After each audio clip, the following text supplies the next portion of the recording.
Presentación del contenido de la obra La transformación de China y su impacto para Colombia, por el profesor Edgar Vieira Posada, coordinador del Centro de Estudios sobre Globalización e Integración CEGLI, profesor titular del CESA y editor del libro.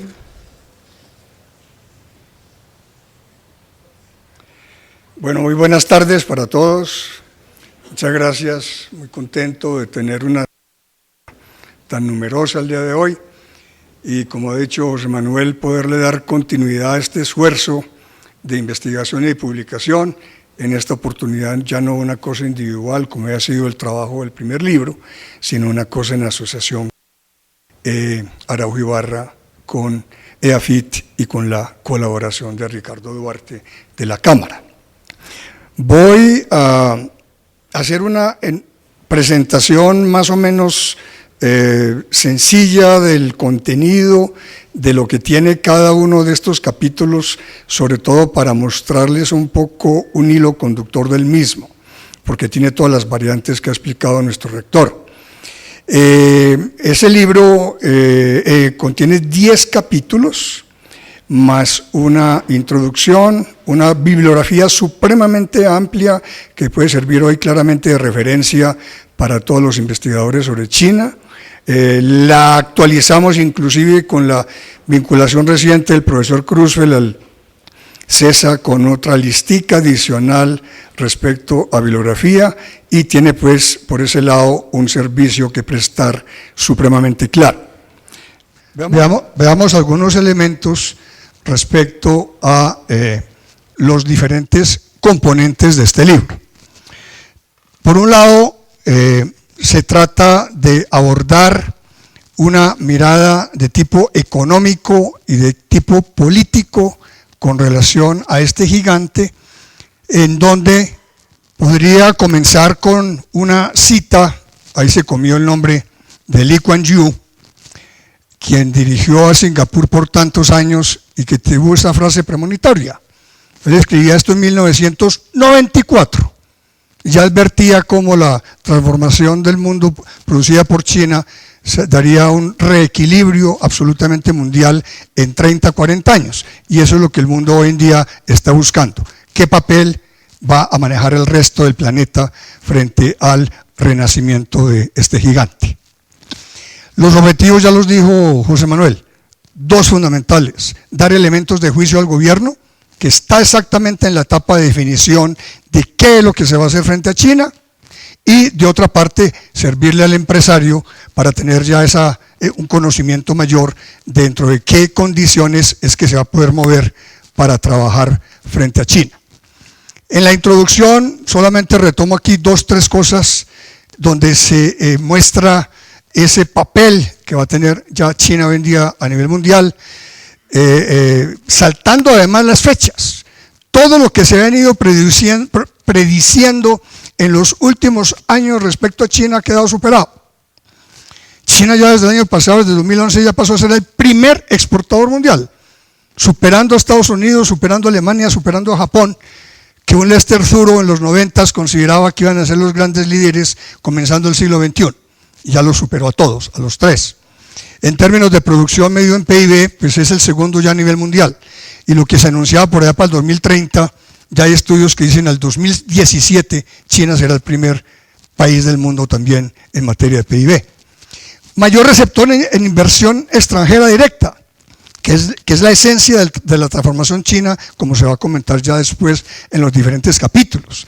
Pero no como algunos creen, un desarrollo chino soportado exclusivamente en la llegada de capitales del exterior. No, un muy importante soporte de ahorro interno, donde ya un 37% de ese ahorro da refuerzo también a los distintos programas económicos.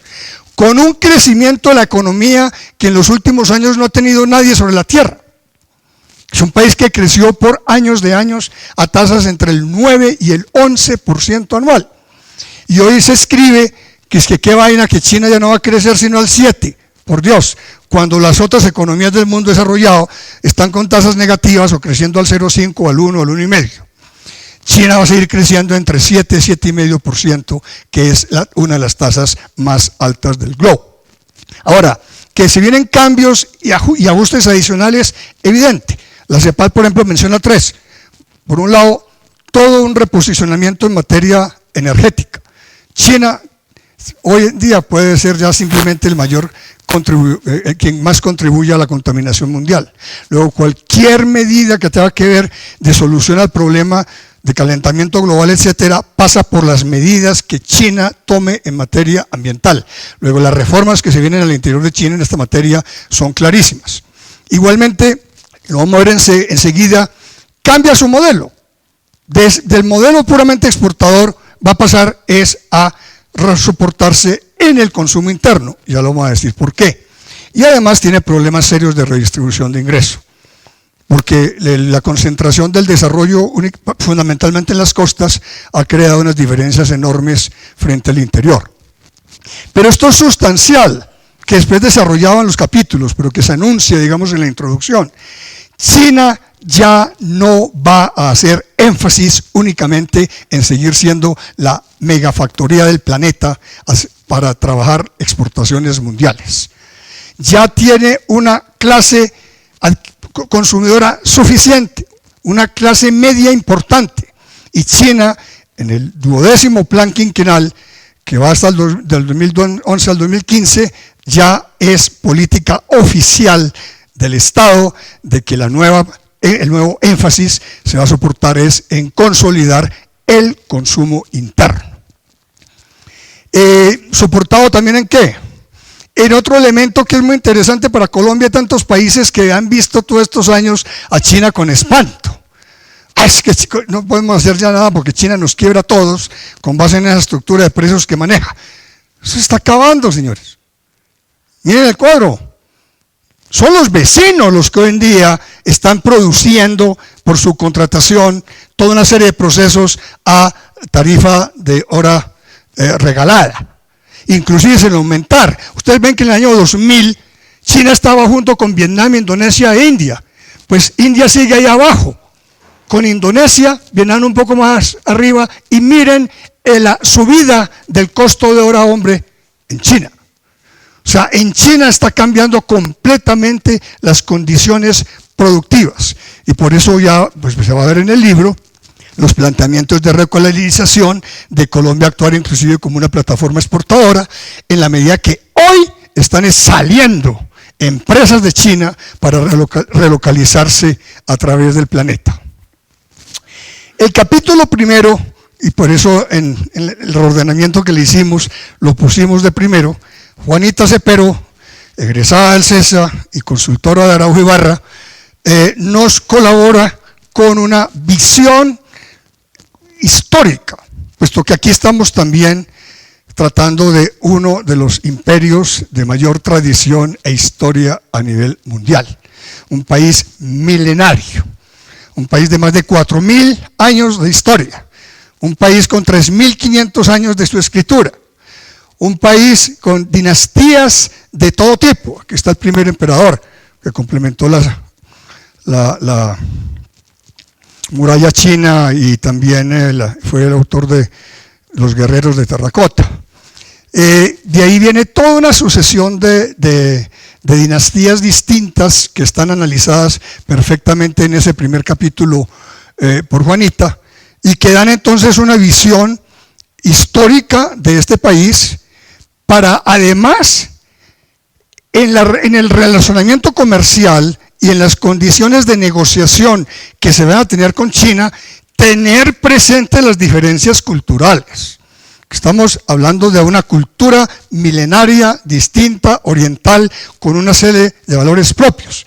Y Juanita muestra entonces cómo eso se fundamenta fundamentalmente en 3 corrientes. 2 locales propias, el confucianismo, con Confucio, que está allí, y el taoísmo, con Lao Tse, que está el Yin Yang, los opuestos, el equilibrio de los opuestos, mente y cuerpo, etc. Y frente a los preceptos del confucianismo y del taoísmo, viene también la incorporación de su vecino India de elementos de budismo, que son las 3 corrientes que explican y soportan además todo ese desarrollo milenario. Ya desde el año 500, desde el siglo V al siglo VI, ya China estaba viviendo la presencia de estas tres corrientes. En resumen, finaliza inclusive Juanita, es un país, porque ella describe ya toda una serie de procesos históricos que ustedes los leerán en el capítulo, es un país que además ha estado viviendo toda clase de situaciones diferentes frente al mundo. China tuvo una época de salida al mundo, después se encerró en sí misma mientras Europa surgía, luego a la brava llegó Occidente a hacerla abrir. Esa apertura generó además guerras del opio y una serie de cosas pues bastante desagradables, la pérdida de Hong Kong y demás, pero sobre todo la finalización de todo este proceso de dinastías, porque se pasa entonces a la vigencia de la República, donde el enfrentamiento pues ya del Kuomintang nacionalista con el Partido Comunista de Mao implica desde el 49 un partido comunista, pero como ya vamos a ver enseguida, con toda una serie de transformaciones recientes. O sea que el libro de Juanita es el capítulo de Juanita es muy interesante porque ubica de entrada ese contexto cultural. El segundo capítulo es entonces el del doctor Pablo Echevarría. Aprovechando su experiencia y su conocimiento de China, puesto que fue embajador de Colombia en aquel país, Pablo va a abordar dos enfoques claros para explicar las transformaciones chinas, el económico y el político. El económico con nombre propio, porque después de la uniformidad maoísta viene entonces todas las reformas introducidas por Deng Xiaoping, que desde los años 80 va entonces a crear una serie de reformas, abriendo a China al mundo, invitando a las compañías del planeta a que se ubiquen allí. Este mapa lo tiene Pablo dentro de su capítulo, donde está precisamente ese desarrollo costanero, donde China va a comenzar sobre todo en lo que es el sur, Zhuhai, Shenzhen, Shantou, Benjamín me podrá corregir pronunciación, yo no tengo ni idea. En todo caso es en el sur de China que se centran esas primeras zonas económicas especiales y luego eso se riega por toda la costa como un multiplicador enorme que tiene China hoy, siendo el país de mayor inversión extranjera directa del mundo en un país en desarrollo. Son muchos los componentes, pues el análisis que ustedes van a tener en la oportunidad de leer en el capítulo de Pablo. Simplemente retuve esta enumeración, simplemente esas características de lo que desde afuera se llama un modelo de desarrollo chino, un capitalismo de Estado, el pragmatismo, el gradualismo, la apertura hacia afuera, el autoritarismo político que acompaña todo este manejo, la capacidad de innovación y la flexibilidad. Mayores detalles, pues, repórtense al capítulo de Pablo y paso al segundo elemento que él analiza, que son los elementos de tipo político. Porque aquí también ha habido unos cambios enormes. Es decir, después de la revolución cultural de Don Mao, a ver entonces las nuevas estructuras de poder que ha vivido China, que si bien se abre económicamente a formas de capitalismo occidental, sigue sin embargo manejado por un partido comunista, que es el que ha logrado mantener la unidad de semejante extensión y de semejante población. Yo pensaría que si no fuera por el Partido Comunista Chino, esa unidad de los 1.350 millones hubiera sido bien difícil de mantener. En todo caso, Pablo hace una disección detallada de todas las estructuras del poder político chino actual. Y eso es muy importante para el funcionario de gobierno o para el empresario que quiere tener relaciones con China, de conocer también cómo es el entorno político, cómo se maneja todo ese tipo de decisiones. Y él finaliza mostrando todos los cambios producidos en el último congreso que se tuvo en noviembre del año pasado, donde el comité del buró político se redujo inclusive en 2, de 9 a 7, y donde el que era vicepresidente va a subir hoy en día, ya Pedro Vargas ya en conferencias anteriores el año pasado, insistiendo en la importancia que iría a adquirir Xi Jinping, y así es, hoy tenemos pues a Xi Jinping como secretario y presidente secretario del partido y presidente de la República. Entonces, muy importante este capítulo también, porque es un capítulo que sitúa esas transformaciones económicas y políticas que ha vivido China. Tercer capítulo, nos colaboró la Universidad de las Naciones Unidas, cuya sede de Brujas, Bélgica, está dedicada a analizar fenómenos de integración regional. Entonces, con Philippe de Lombard, que en Colombia fue profesor varios años antes de regresar a su país, y un chino, Luron Chen, hacen un estudio importantísimo sobre otro elemento totalmente de actualidad, y es el funcionamiento de las cadenas de valor. Y precisamente los cambios en China están soportados en la consolidación de las cadenas de valor, porque China misma, que ha ido incorporando toda una cantidad de tecnología y valor agregado en sus propios productos de exportación, es gracias a haber ido desarrollando las cadenas de valor, que son una consecuencia de la globalización. La globalización rompió las estructuras productivas rígidas y abrió ya la economía a flexibilizar los procesos para cada cual quedarse en aquellos en que es productivo y competitivo, y China lo ha ido manejando supremamente bien en ese desarrollo productor-exportador. Indirectamente beneficia además a los vecinos. Inclusive, China es mirado muchas veces hoy en día como el malvado que está pues acabando con las industrias de otra cantidad de países del mundo. Resulta que la pobre China y el pobre obrero chino no recibe sino un porcentaje bajísimo de muchas de las cosas que está exportando. Un iPhone hecho en China es un porcentaje insignificante el que queda realmente en China. El beneficiario importante del iPhone es Corea del Sur, que suministra componentes tecnológicos de mucho mayor valor de lo que China incorpora.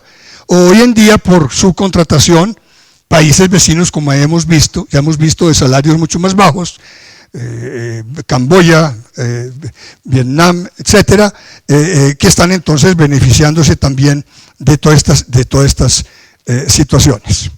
El hecho es que aquí está explicado claramente cómo China ha hecho entonces todo un proceso de transformación productiva donde la incorporación de cadenas de valor ha permitido incorporar tecnología y mayor valor agregado.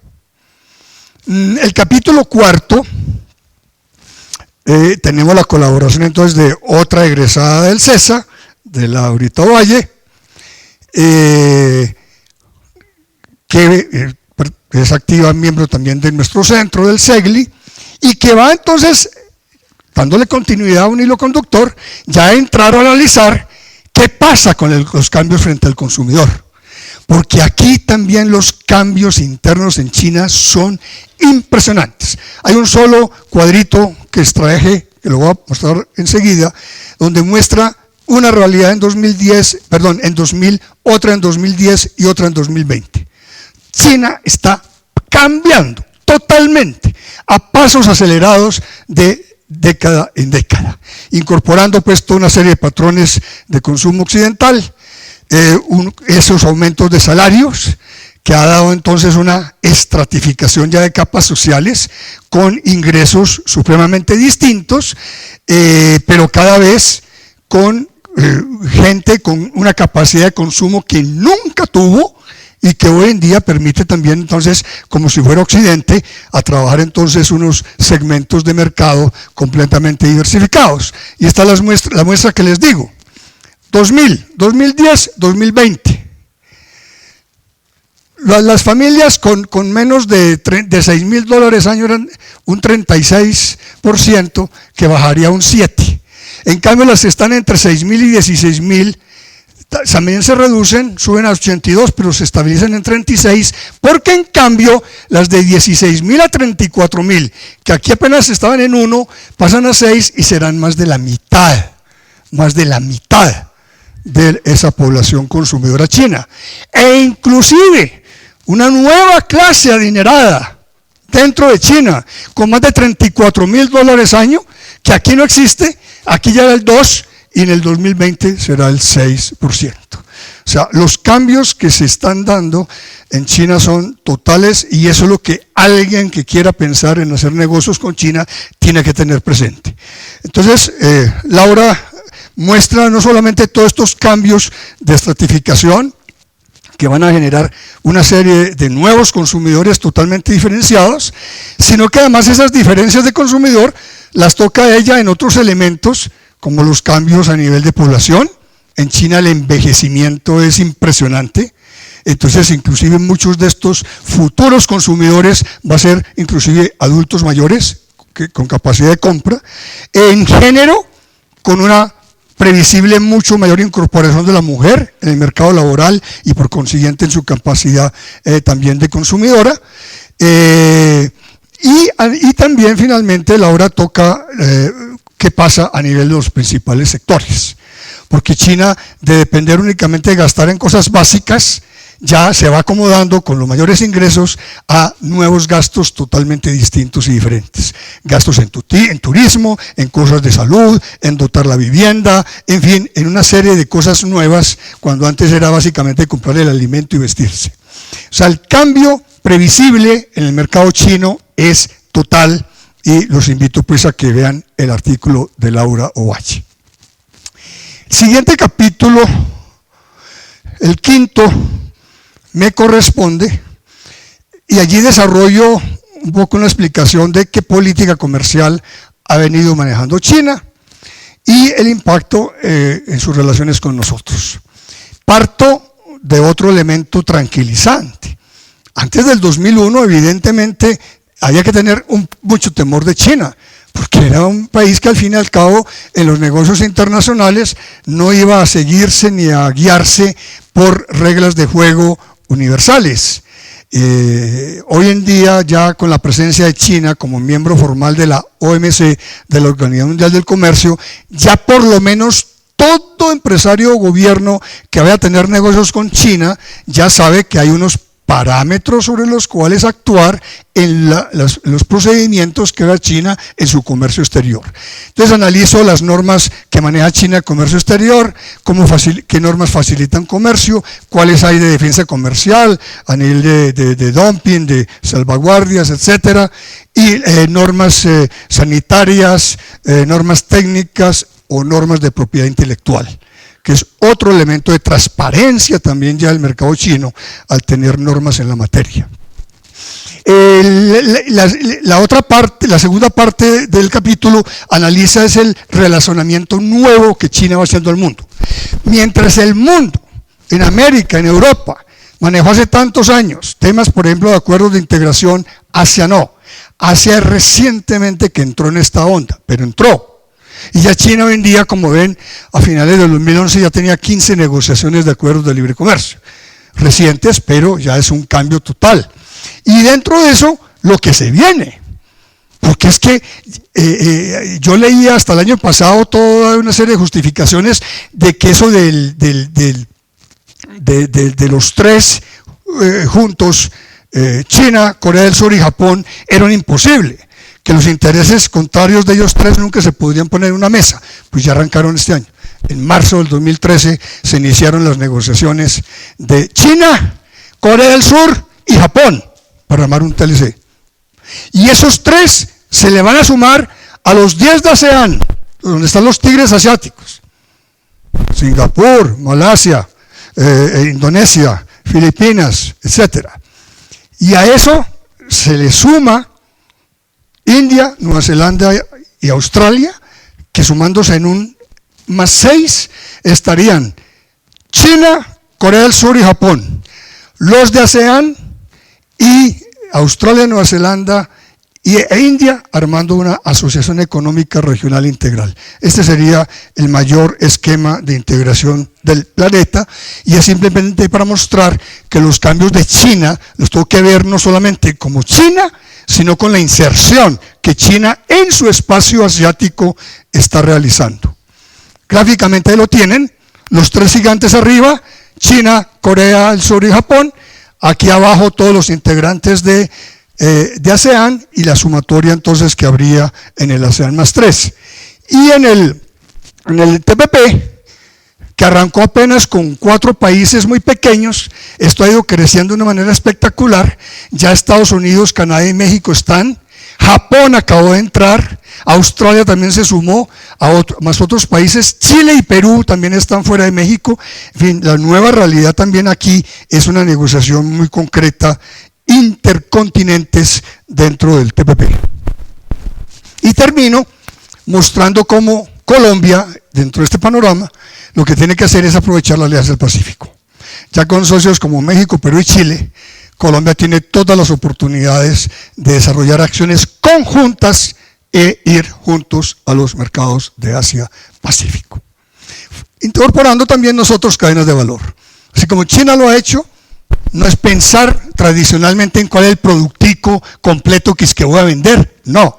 ¿En qué proceso productivo o de servicios mi empresa puede insertarse en esa cadena para llegar a los mercados asiáticos?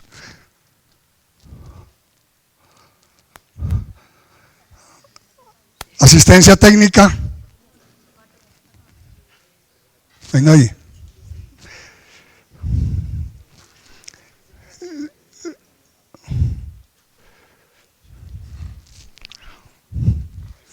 Gracias. Capítulo 6. China ya tiene relaciones en la zona. China ya tiene TLC con Chile, con Perú y con Costa Rica. Primer país centroamericano que rompe únicamente relaciones con Taiwán como los vecinos y que se le atreve a la República Popular. Entonces es muy importante, pensando a futuro de Colombia, ¿qué puede hacer? Entrar a analizar qué es lo que han hecho 3 vecinos nuestros.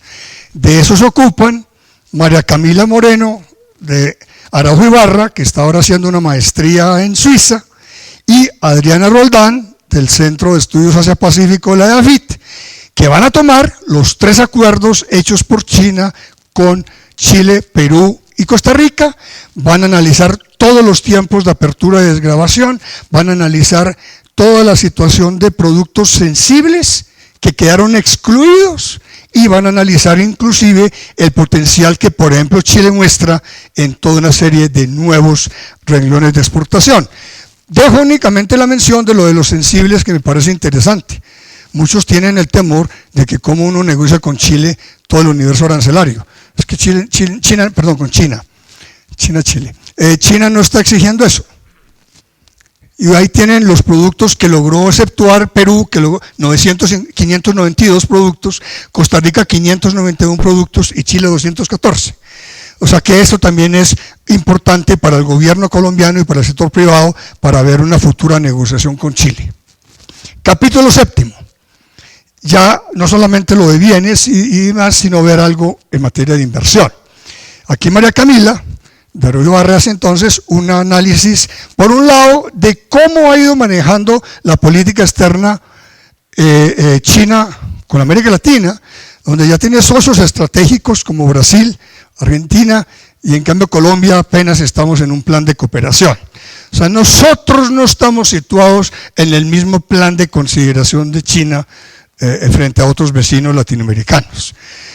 Manejamos unos acuerdos de cooperación. El viaje, por ejemplo, del presidente Santos el año pasado, pues implicó como 8 o 9 acuerdos en ese sentido, que después Ricardo los toca en su capítulo final.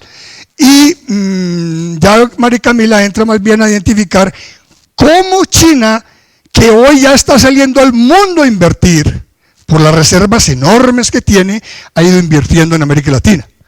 Y miren que nosotros ahí no tenemos papel todavía, 1% de las inversiones. Cuando Brasil se llevó el 56%, Perú el 20%, México el 7% o Venezuela, Costa Rica el 5% y Venezuela el 3%. ¿En qué sectores? En metales, en automotriz, en carbón y petróleo y otros sectores. O sea, ahí hay un potencial totalmente por desarrollar por Colombia.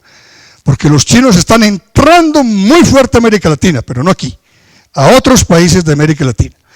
Y finalmente, María Camila hace inclusive una identificación de algunas de las pocas inversiones que hasta ahora ha hecho China en Colombia para dar alguna indicación, pero más bien como un desafío o un reto a superar. Capítulo 8 para seguir entonces en el orden, la idea es darle al lector, y en todo eso, cómo me defiendo yo y cómo hago y cómo entro al mercado chino y qué tipo de apoyos tengo. Entonces es un recorderis interesante que van a hacer entonces Patricia de Galofre y Juanita Cepero, de recopilar algunos de los principales instrumentos de apoyo que un empresario exportador puede tener en nuestro país. Entonces se toman las zonas francas, lo del Plan Vallejo, lo del leasing internacional, la nueva figura del operador económico autorizado, los apoyos tradicionales de Bancoldes y de Proexport y las nuevas agencias regionales que están atrayendo inversión para que también el empresario lector vea que tiene una serie de elementos en los cuales apoyarse para trabajar el mercado. Penúltimo capítulo. Entonces, ¿qué tocaba ya hacer? ¿Qué posibilidades reales tenemos en China? Y no sé si soy infidente y después Martín quiere decir algunas cosas adicionales, que este fue un capítulo bastante movido y cuestionado, porque resulta difícil identificar unas posibilidades reales de parte de Colombia. Y finalmente, ya ellos podrán ampliar cualquier cosa, el hecho es que Juanita, trabajando con María Camila, se orientaron al sector agrícola y agroindustrial, para seleccionar de todas maneras unos sectores puntuales en los cuales se pudiera considerar que Colombia tenía elementos que manejar. Pero antes de eso, ellas hacen un repaso también del intercambio que ha habido con esos países que América Latina ha firmado TLC o otros del mundo, se concentran en el comercio de América Latina y para irle dando bases a la posibilidad de Colombia, muestran la importancia de las importaciones agrícolas que ha estado realizando China. Este es uno de los cuadritos, por ejemplo, del capítulo para el sector agroindustrial, donde están los países que tienen con China TLC, también que está Perú, Chile y Costa Rica, está las importaciones chinas el año pasado, en orden de importancia, y dentro de eso el número de productos importados mayores a 1 millón, en fin, son elementos iniciales para dar una idea de cómo está ese mercado. Mercado que para Colombia es un reto total, porque nosotros podemos decir que hemos aumentado exportaciones, sí, ustedes lo ven. Pues Colombia, año 2002, estas eran las exportaciones. Hoy en día, pues ya vamos en 3.300. Pero 96% es simplemente petróleo, ferroníquel, carbón y desperdicios de cobre. Que no hay ningún otro tipo de producto ni ninguna diversificación exportadora. Y en cambio China también ha seguido aumentando sus negocios en Colombia. Como decía el rector, ya el año pasado 9.500 millones. El mayor déficit comercial que soporta Colombia hoy en sus relaciones internacionales está con China. 6.000 millones de dólares. Y el artículo muestra cómo otros países, en cambio, vecinos sí han podido. Óiganme bien, el año pasado Chile exportó 17.000 millones y nosotros exportamos 3.000 y pico, 17.000 millones e importó 12.000. Tuvo más de 5.000 millones de dólares de balanza superavitaria. Nosotros déficit de 6.000 millones. Perú tuvo 3.000 millones de balanza superavitaria. O sea que se puede, porque Colombia no ha hecho todavía el trabajo. Y entonces el capítulo entra a identificar dónde puede trabajar. Y trabajando, y como les digo, potencial ya específico en productos agrícolas y agroindustriales. Ahora regreso, hay ejemplos como este, donde soya, carne de cerdo, tabaco, carne de cerdo, pollo, carne de bovino, jugos de naranja, café, frutas, confitería, cacao en grano, forman todo un paquete de renglones en donde Colombia podría perfectamente desarrollar un mercado en China. China tiene limitaciones de espacio para autoabastecerse en alimentos.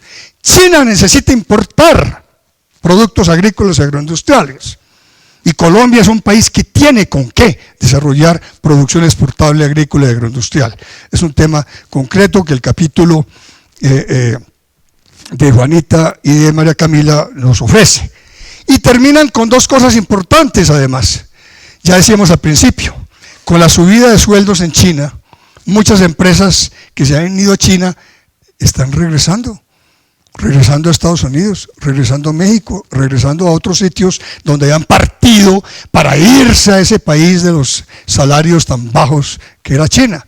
Luego, hoy en día, esa relocalización que se está dando permitiría que Colombia explorara a la vez la posibilidad de hacer trabajos para captar a varias de esas empresas que están saliendo de allá y para inclusive servir, como lo plantea en este estudio pues la firma Araujo Ibarra, el fenómeno de servir de plataforma exportadora para invitar a empresas chinas a que a través de Colombia puedan trabajar el mercado norteamericano.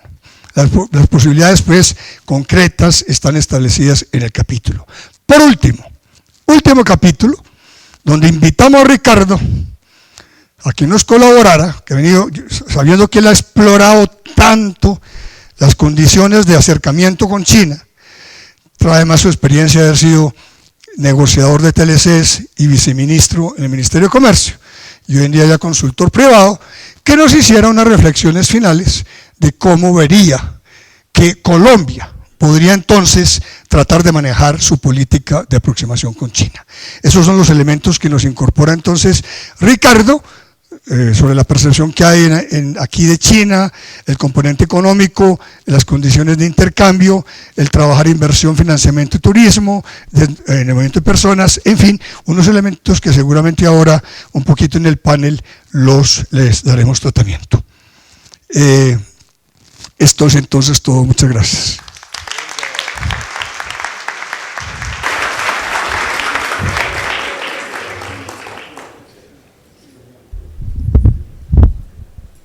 Tercero, conversatorio. Participantes: Pablo Echavarría Toro, ingeniero químico de la Universidad de Antioquia y Master of Science de la Universidad de Wisconsin, Estados Unidos. Empresario, diplomático, consultor empresarial y conferencista en temas relacionados con China. En 1998 fue nombrado embajador de Colombia en la República Popular de China. Es autor del libro Aproximación a China. Actualmente se desempeña como director del Centro de Estudios Asia-Pacífico de la Universidad EAFIT y del Instituto Confucio de Medellín.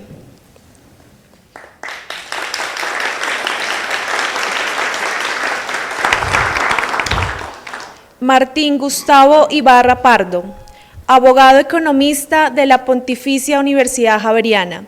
Realizó estudios de Derecho Comparado en la Universidad de Texas en Dallas y de Promoción de Exportación en ICE de Italia.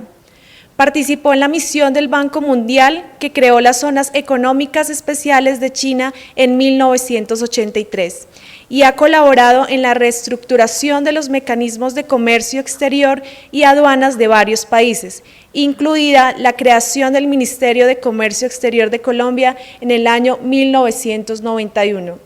En 2010 recibió el Premio Ejecutivo del Año en Comercio Exterior entregado por Adicomex, la Asociación de Comercio Exterior. Actualmente es presidente de la firma consultora en negocios internacionales Araujo Ibarra y Asociados.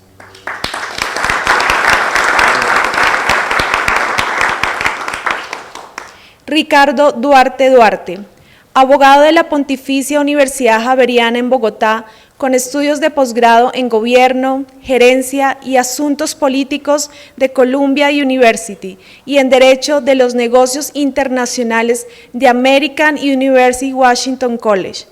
Fue viceministro de Desarrollo Empresarial de Colombia en el Ministerio de Comercio, Industria y Turismo y se desempeñó como jefe negociador de Colombia en las negociaciones de TLC con Canadá y los estados de la Asociación Europea de Libre Comercio. Actualmente es abogado consultor de la firma de abogados Duarte García Abogados y director de la Cámara Colombo-China de Inversión y Comercio.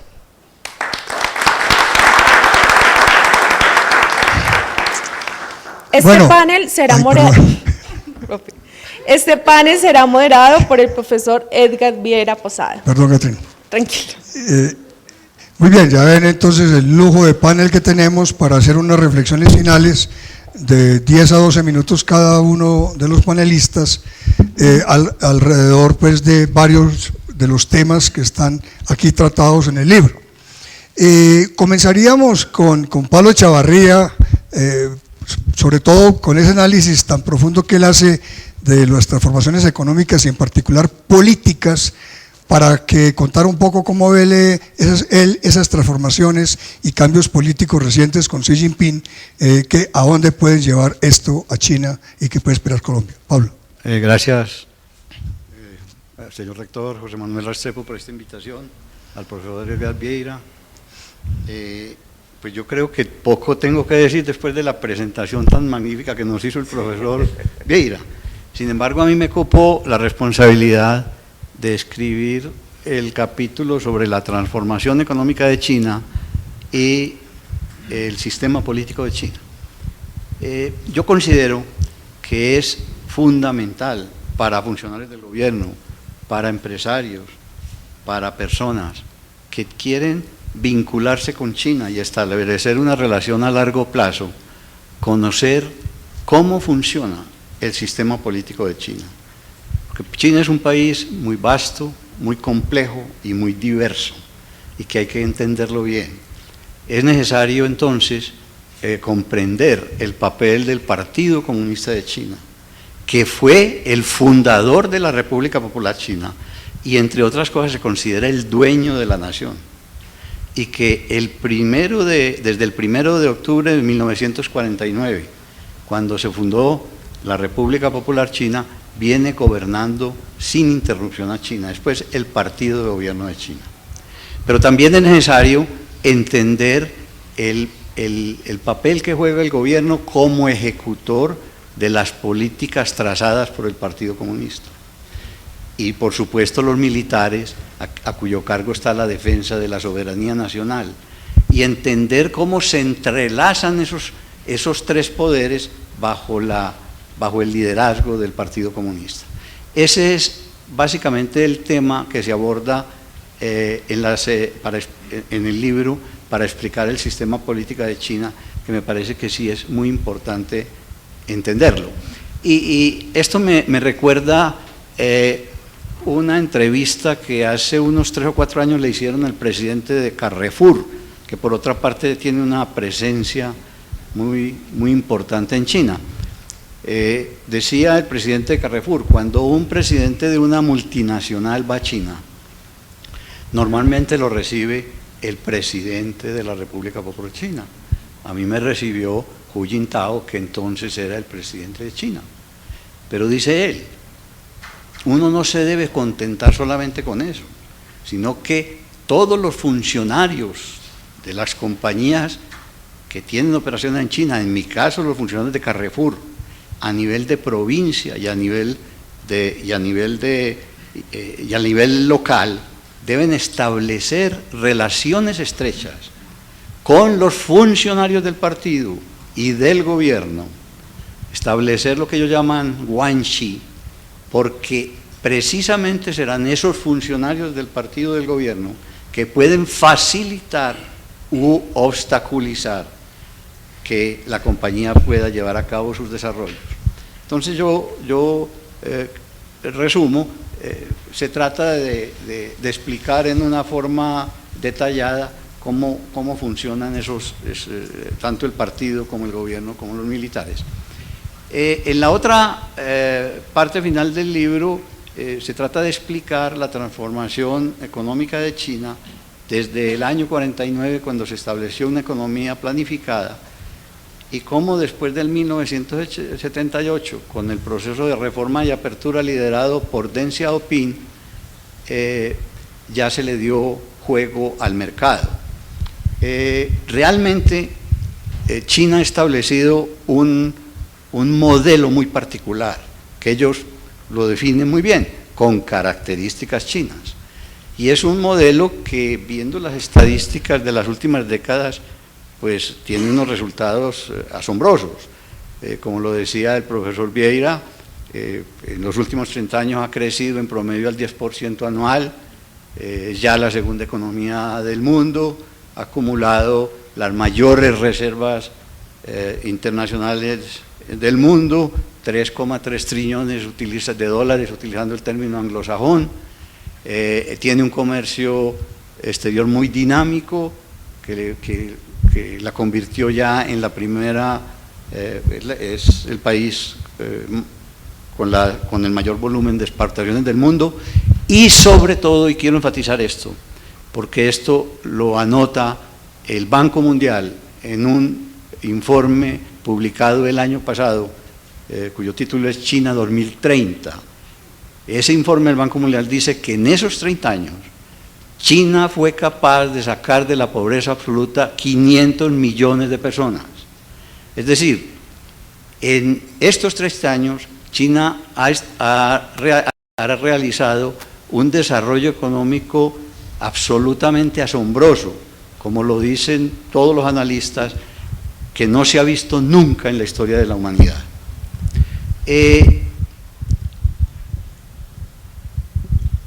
Pero China también, como lo anotó el profesor Vieira, está enfrentada a realizar unas reformas para ajustar su modelo, un modelo que ha estado basado en las exportaciones y en la inversión, a darle más énfasis al consumo doméstico.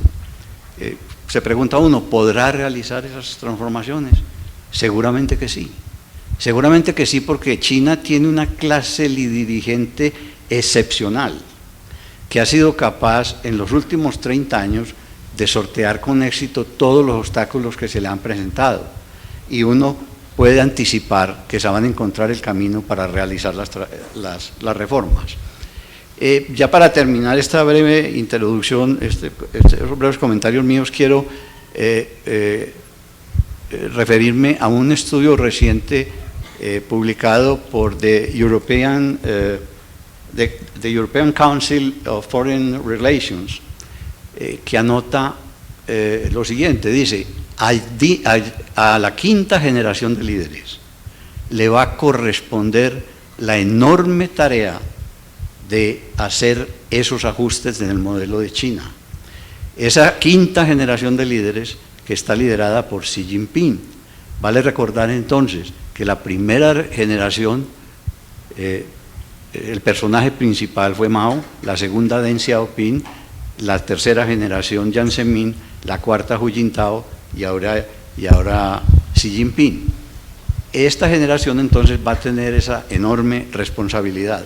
Y dice este estudio, China seguramente va a tener que establecer un modelo que ellos denominan China 3.0 para diferenciarlo de China 1.0, que fue el modelo de Mao, o China 2.0, que fue el modelo de Deng. Y dice el estudio, esto pensando como piensan los chinos la historia en ciclos de 30 años. Recordemos que la economía planificada de China duró 30 años, hasta 78 que empezaron las reformas, y ellos prolongan, el estudio prolonga el proceso de reforma y apertura por otros 30 años hasta el 2008, cuando sucedió la crisis financiera, donde China vio la necesidad de hacer estos ajustes. Entonces, ellos dicen que este estudio dice que ese modelo China 3.0, en lo que respecta al desarrollo económico, el énfasis fundamental va a ser el consumo doméstico, y incentivar el consumo doméstico, que entonces será muy diferente al modelo de Deng Xiaoping. Finalmente, pues no podemos olvidar que lo que sucede en China afecta a las 4/5 partes de la humanidad, que estarán atentas a lo que allí sucede. Entonces me parece que seguir con cuidado el acontecer de China es fundamental, y considero que este libro es de la mayor utilidad para cumplir ese propósito. Muchas gracias.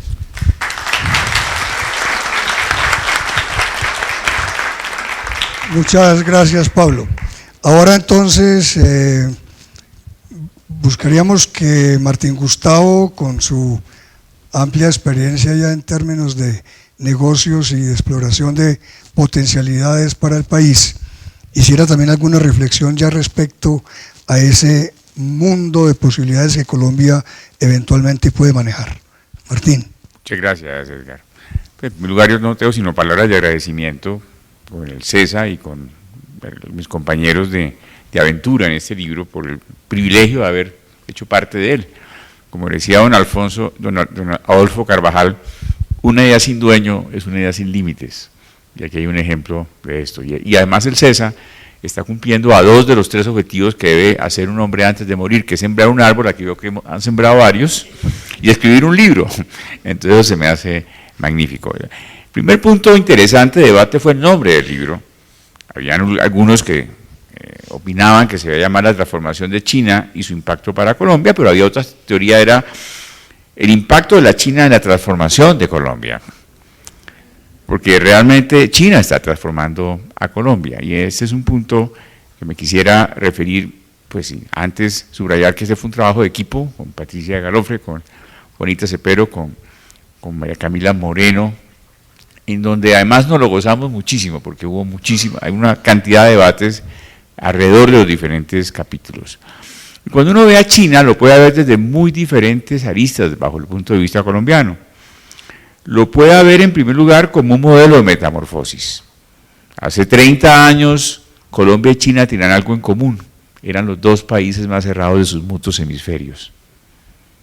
China llevaba cerrada 500 años, porque en algún tiempo fue abierta. Nosotros jamás nos habíamos abierto, los chipchas no salieron de la sabana de Bogotá, eran sedentarios. Cuando llegaron los conquistadores encontraron la chicha mayor en Fontibón, cerca donde iba a estar la zona franca, sedentario, gordo, tranquilo, porque no necesitaba exportar nada, le venían a comprar sal y esmeralda y otro tipo de productos importantes.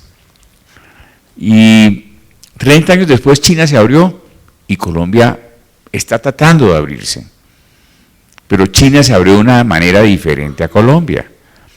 China se abrió sobre las costas, primero la primera zona económica especial de Shenzhen, después las 4 ciudades costeras, las 14 ciudades costeras que hoy en el 9% del territorio chino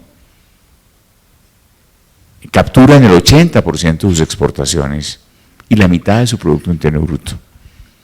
Ellos descubrieron que el secreto era estar al frente del puerto y convertir en su principal desventaja, que es la distancia, en su mayor oportunidad. Nosotros lo hicimos al revés. Nos abrimos fortaleciendo las ciudades interiores. Y con la apertura económica del presidente Gaviria, que fue nuestro Deng Xiaoping, Bogotá pasó del 23 al 34% del PIB industrial colombiano. Y esas industrias que viven aquí, sobre la sabana de Bogotá, sobre la punta de la montaña, como los cóndores, ven con mucha preocupación su sobrevivencia en un mundo donde ya no solamente nos integramos con Venezuela y Ecuador y Perú, doctor Hernando, donde Bogotá era el epicentro de esas capitales, no solamente entre Medellín y Cali, sino entre Caracas y Quito, sino que ya nos estamos integrando con los Estados Unidos y con la Unión Europea y con Canadá y con Suiza y con China, con o sin TLC. Como decía la ministra de Comercio Exterior de Costa Rica, vayan ustedes a un Carrefour, un Éxito, a ver si no hay un TLC automático con China en este momento, de donde viene la mayoría de los productos que se venden en Colombia. Entonces, este modelo de ver cómo fue la metamorfosis de China es un ejemplo para Colombia de lo que hay que hacer y lo que no hay que hacer. Como China, para abrirse construyó 25.000 kilómetros de dobles calzadas, 1.000 kilómetros Colombia, 14.000 kilómetros de doble carrilera para llevar contenedores a los puertos, no tenemos ningún ferrocarril de doble carrilera. 20 ciudades de más de 2 millones de habitantes, pero está creando 3 o 4 ciudades nuevas. Y en este ejemplo, la Buenaventura, una de las grandes ciudades latinoamericanas del Pacífico, la Buenaventura, 200 kilómetros cuadrados, que van a ser el sitio más importante de los negocios del futuro del país y de los países latinoamericanos, es un must. O las nuevas ciudades que requeriremos en los llanos orientales, o en Urabá, para conectar Antioquia al comercio internacional. Estas nuevas ciudades que se crean todos los días en China deberían ser objeto de la agenda de la nueva Colombia. Lo podemos ver no solamente como un ejemplo de metamorfosis, de cómo el país más cerrado del mundo creó 131 millones de nuevos empleos industriales en China, de primera generación, porque sus padres eran campesinos, y el SENA de China sí que tuvo trabajo. Y no solamente uno vaya a las zonas económicas especiales, no solamente cooperan con las universidades, sino que las universidades están dentro de las zonas económicas especiales diseñando programas tailor-made. Lo puede ver también como una competencia y como una gran competencia. Esos 9.000 millones de dólares que nos llegan de la China tienen preocupados a más de un industrial de la vieja Colombia, en que definitivamente, ¿cómo hago para competir? Casi tanto como México. Tenemos 6.000 millones de déficit con China, pero tenemos 6.400 millones de déficit con México, que lo tenemos aquí mucho más cerquita. Y entonces aprender a competir con China es un reto para el país. Lo podemos ver también, en una tercera lista, como un aliado estratégico. Con la nueva política Go Global de China que impulsa, obliga a sus empresas a salir al exterior para buscar accesos a mercados, para buscar TLCs, para buscar absorción de materias primas que ellos no tienen, para buscar marcas y presencia regional. Ahí tenemos una gigantesca oportunidad que no hemos empezado a arañar. La semana pasada estábamos con Juan Pablo Rivera en Asunción, Paraguay, en un foro latinoamericano de zonas francas, y nos comentaba un dominicano como en su parque ya hay 14 naves industriales de calzado de alto valor agregado que antes se hacían en China y ahora se están haciendo en República Dominicana. Este relocation, este reshoring de la producción, hay analistas que calculan que los 700.000 millones de dólares que hoy Estados Unidos importa del sudeste asiático, 200.000 van a volver a América de nuevo. 100.000 a Estados Unidos y 100.000 a los países vecinos, entre ellos Colombia, países con TLC, países con cercanía al mercado americano. Y para China es un magnífico negocio utilizar el acuerdo que negoció el doctor Hernando José Gómez aquí presente, por una pequeñísima circunstancia. Colombia es el país que tiene el menor contenido de valor agregado local para llegar a los Estados Unidos. Ahí el doctor Hernando José puso banderillas, oreja y rabo, porque definitivamente mientras si utilizan a México para llegar a Estados Unidos requieren entre el 50 y el 62,5% de valor agregado, con Colombia en la mayoría de los productos con un miserable 35% colombiano, los productos chinos podrían ingresar al mercado norteamericano sin impuesto. Aquí en este capítulo que vimos se hizo un profundo análisis de este tema. Lo podemos ver como un destino de exportaciones, definitivamente. China no solo es el primer importador del mundo, el primer exportador del mundo, es el tercer importador del mundo. Importa muchísimo. Y muchos otros países han logrado que China sea su principal socio comercial. Para nosotros el segundo. Nosotros nos movemos entre el yin y el yang, entre Estados Unidos y China.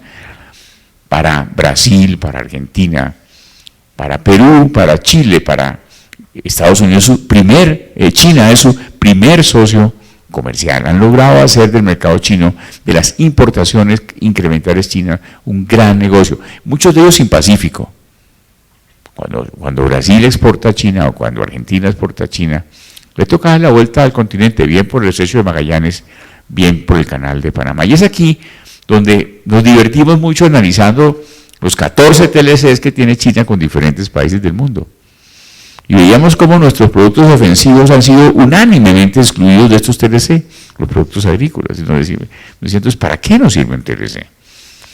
Y realmente yo creo que más que un TLC, es nuevos negocios, con o sin TLC. Y si bien el embajador chino que está en Colombia lo mandaron a Costa Rica, no solamente a que cambiara Costa Rica de sexo, y en lugar de tener relaciones con Taiwán se casara con la China, cosa que en efecto logró, sino además para que celebrara un acuerdo de libre comercio entre Costa Rica y China, cosa que en efecto también logró. En el caso colombiano no va a ser tan fácil, ni lo uno ni lo otro. Lo primero, porque ya tenemos relación con China, y lo segundo, porque el TLC con China en este momento quizás va a ser difícil de vender. Pero lo que sí es cierto es que con o sin TLC, sí hay muchos negocios que Colombia puede hacer con este gigante asiático, entre ellos los alimentos. China, con el 20% de la población del mundo, solo tiene el 9% de la tierra cultivable del globo. Es decir, con su propia tierra no come. Y esos 40 millones de hectáreas que hay en los llanos orientales esperando nuevas inversiones mediante una nueva ley, y esperamos que este ministro pase rápidamente por el Congreso, van a ser una fuente magnífica de exportación a través de un ferrocarril que habrá que construir y que llegue a Nueva Ventura para poder llegar a través de Nueva Ventura a la China. Entre otras reflexiones, lo podemos ver como fuente de buen derecho. China tiene hoy el mejor derecho del mundo, tenía el peor derecho, es más, no tenía derecho a 30 años porque era comunista, no había ley, el único que podía hacer negocios, importaciones y exportaciones era el gobierno. Ellos cogieron lo mejor de cada derecho del mundo, por eso se convirtieron en el primer receptor de inversión extranjera del mundo que busca normas, compra normas, y paradójicamente un país comunista se convirtió en la meca de las inversiones de empresas multinacionales capitalistas. Colombia debería también aprender de la China en ese sentido. Hoy no obedece el nivel de derecho que tiene Colombia al nivel de desarrollo del país. Tenemos unos peores derechos de América Latina. Mal derecho en tierras, por eso es los problemas que estamos viendo. Pésimo derecho en infraestructura. Regular derecho en propiedad, no tenemos derecho de superficie, cosa que está inventada. Nuestro Andrés Bello redactó las normas que siguen vigentes casi 200 años después, cuando la tierra lo que valía y lo que estaba sobre la tierra casi no costaba nada. Este es un profundo tema de reflexión para las universidades, para las facultades de Derecho, las mejores universidades, de cómo hacer del derecho en Colombia un motivo de desarrollo y no un motivo de freno como lo es, creo yo, hoy en día. Y es mucho más fácil aprobar buenas y modernas leyes que crear dobles calzadas, dobles ferrocarriles o muchos puertos, y lo podemos hacer mucho más rápidamente que las anteriores. Lo podemos también ver como un destino de turismo, para ir a conocer la China, o como un origen de turismo, porque a la hora que los chinos se interesen en Colombia, las cifras turísticas a nivel nacional variarán significativamente. Lo podemos ver como fuente de financiación. El Banco de Desarrollo Chino es de los grandes financiadores a nivel internacional. A Venezuela le ha prestado 10.000 millones de dólares para proyectos de inversión. Ya está empezando a fijarse en Colombia. Lo podemos ver como fuente de creación de ciudades nuevas. En fin, yo creo que es inagotable la manera como podemos soñar despiertos lo que puede ser el desarrollo entre China y Colombia mediante una visión de largo plazo y de mutuo beneficio. Por eso yo celebro tanto esta primera piedra, porque este libro no es más sino una primera piedra, y me acuerdo el día que el doctor Pedro Vargas me llamó para proponerme esta idea de que nos tomáramos un café para hablar alrededor de China, y este café pues se acabó convertido en libro. Entonces, de nuevo, mil gracias por esta oportunidad que nos han dado de soñar, de investigar y de divertirnos un rato alrededor de este magnífico tema.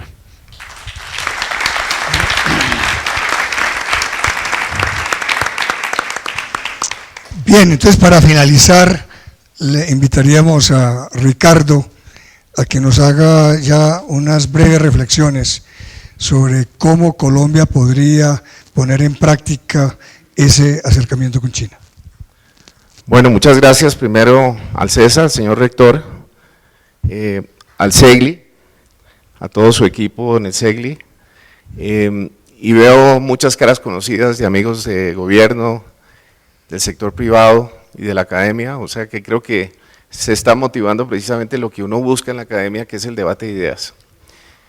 Felicitaciones también por el logro editorial, por el MBA y por este libro.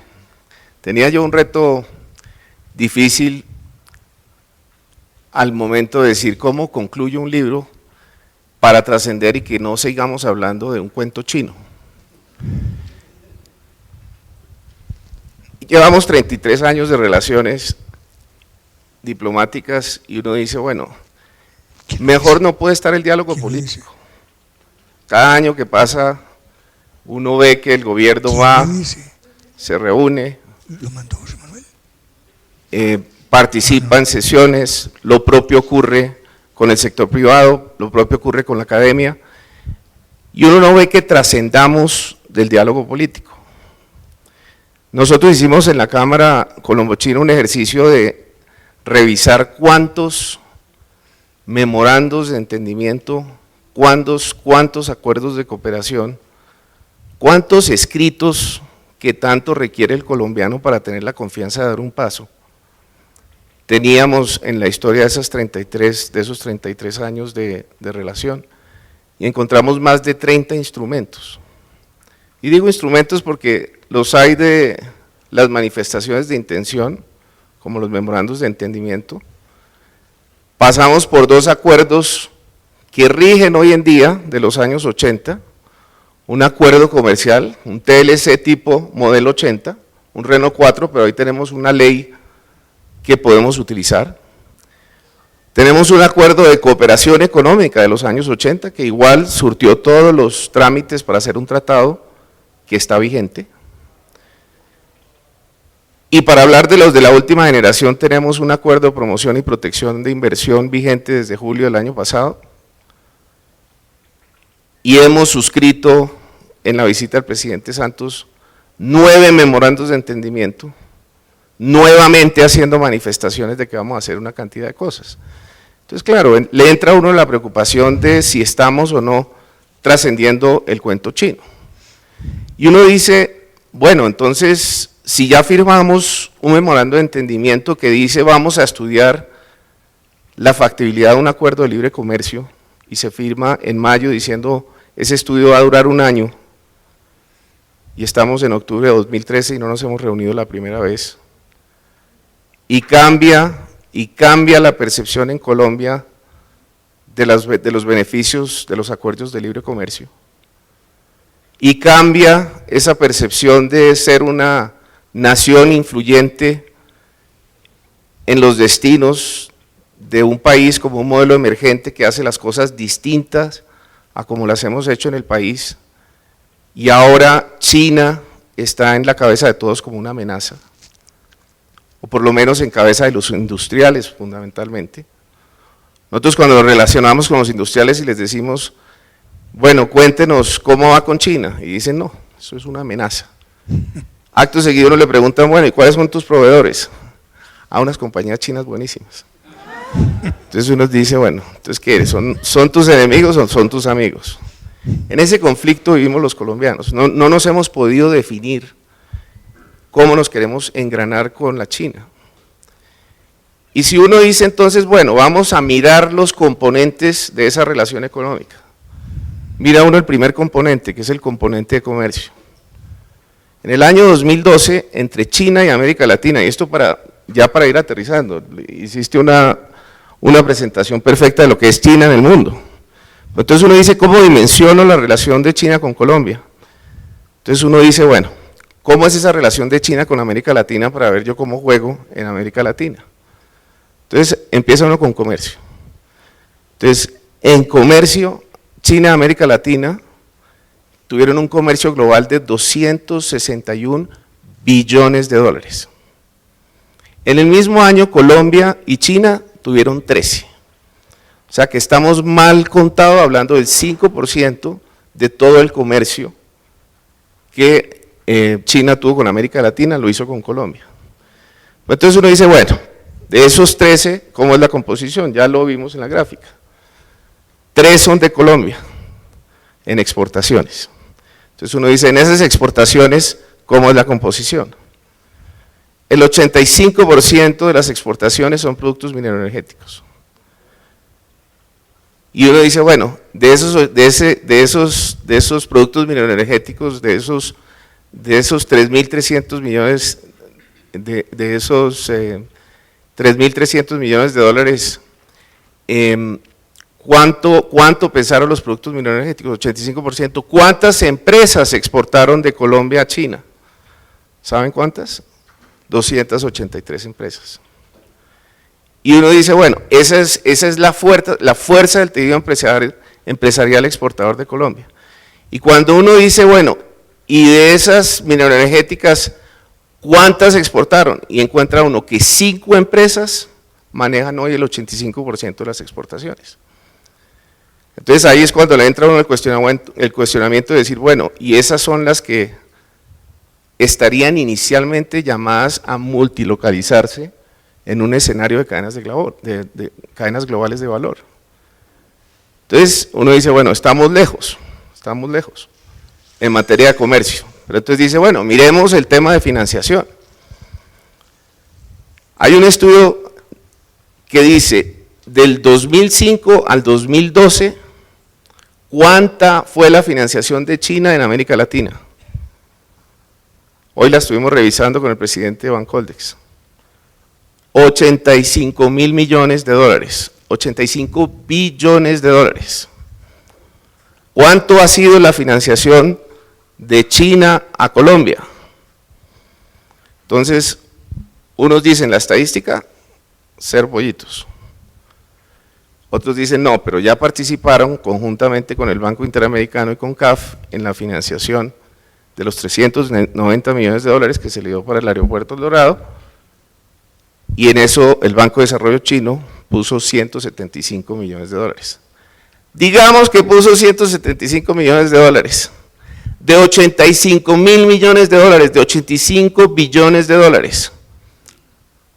Algo no estamos haciendo bien, o no estamos entendiendo el valor estratégico de la financiación para traer detrás de la financiación equipamiento chino, maquinaria china, y para traer desarrollo chino, y para traer otras cosas que comportan ese financiamiento, que es la inversión. Entonces, si tenemos 260 billones de comercio, 85 billones de financiación, entonces uno dice, bueno, me fue mal en financiamiento, vamos a mirar inversión. Entonces dice, bueno, ¿cuánto ha invertido China en América Latina? 55.000 millones de dólares. ¿Cuánto ha invertido en Colombia? Según registros Banco República, en los 12 últimos años, 43 millones de dólares. Entonces uno dice, de 55.000 millones de dólares, solo ha invertido 43 millones de dólares. Entonces uno dice, sigue siendo cuento chino, ¿sí? Y entonces dice, no, pero miremos el turismo. China es hoy el primer emisor de turistas en el mundo. El año pasado viajaron 120 millones de chinos al mundo. Están gastando. Y Colombia promoviendo servicios para atender con turismo a esos nuevos flujos de turistas del mundo. ¿Saben cuántos turistas llegaron a Colombia el año pasado? 7.000 turistas. Entonces empieza uno, bueno, entonces ¿cómo es el tema de las visas? ¿Cómo es el tema de la promoción? ¿Cómo es el tema? Entonces entra uno y dice, bueno, ¿qué hay detrás de todos esos anuncios de que la relación estratégica entre Colombia y China? Visita presidencial, cambiamos el relacionamiento con el Asia. Y uno mira periodo detrás de periodo, y esto incluye en el gobierno Uribe en el que yo trabajé, periodo detrás de periodo que no trascendemos el PowerPoint en la relación con China. Y eso tiene que ser de inmensa reflexión para todos. ¿Inmensa reflexión en qué sentido? Primer punto, Edgar lo puso muy claro. Colombia sigue con el pensamiento exportador de que lo nuestro es exportaciones de producto final. Error. El comercio en el mundo, el 60% es de piezas, partes y componentes.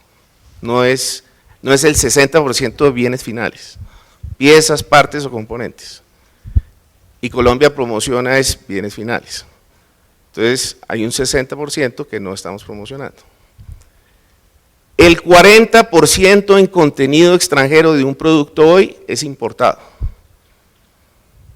Pero nosotros tenemos una agencia que solo promueve las exportaciones, que es Proexport. Usted vaya a Proexport y dígale, ayúdeme a traer la máquina de última generación para transformar competitivamente a mi compañía.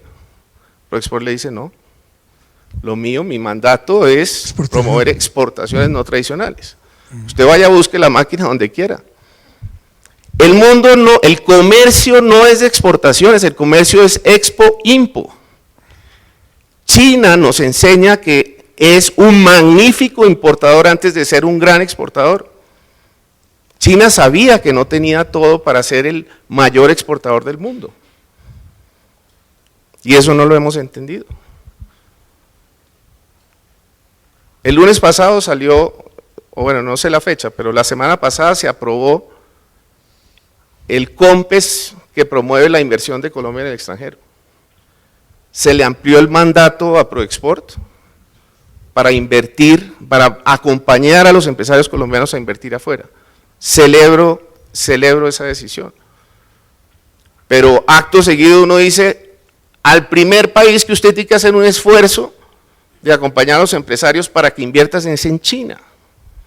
Si realmente nos queremos integrar, se necesita voluntad política. Y lo propio habrá que hacer con el turismo. Si nosotros queremos exportar servicios al fenómeno de la multilocalización, donde hay encadenamiento global y donde nacen una cantidad de oportunidades para exportar servicios, se suma el tema del turismo. Tenemos que hacer un esfuerzo fundamental para generar los ambientes y cumplir con los requerimientos y cumplir con el movimiento de personas. Usted hoy en el mundo, usted puede tener tratados de libre comercio, pero si no permite la libre movilidad de las personas, no hizo la tarea completa. Y tenemos que dejar el miedo de que vengan los chinos a Colombia y se establezcan en Colombia. ¿Por qué Perú tiene una buena relación con China? Tiene 3 millones de chinos viviendo en Perú. Nosotros tenemos 15.000 chinos viviendo en Colombia. Entonces, al revés, yo diría, Proexport debería promover turismo colombiano en China, porque si no los conocemos, porque no tenemos comunidad, que tengamos una agencia que promueva un turismo inteligente, un turismo empresarial, que esa inversión de llevar a los empresarios afuera enriquece más que el gasto de hacer estas misiones para que conozcamos a los chinos. En conclusión, nos toca hacer un cambio mental en donde ya no pensemos norte-sur, ya no pensamos occidente, pensamos, ahí hay un debate, si uno dice oriente, entonces cuando uno dice, es que me voy para el oriente, uno dice, vas para Villavicencio. No, yo ya estoy con el otro mapa, ¿sí? Hasta ese cambio mental nos toca hacer, ¿sí? Entonces, ese es el reto, esa es la invitación y no es un tema del gobierno, no es un tema de los empresarios, es un tema de todos, es un tema de las universidades y en eso felicito a EAFIT y en eso felicito al CESA, son líderes en la búsqueda del entendimiento de China en Colombia, cada uno a su manera, pero lo están haciendo magnífico. Muchas gracias. Muchas gracias.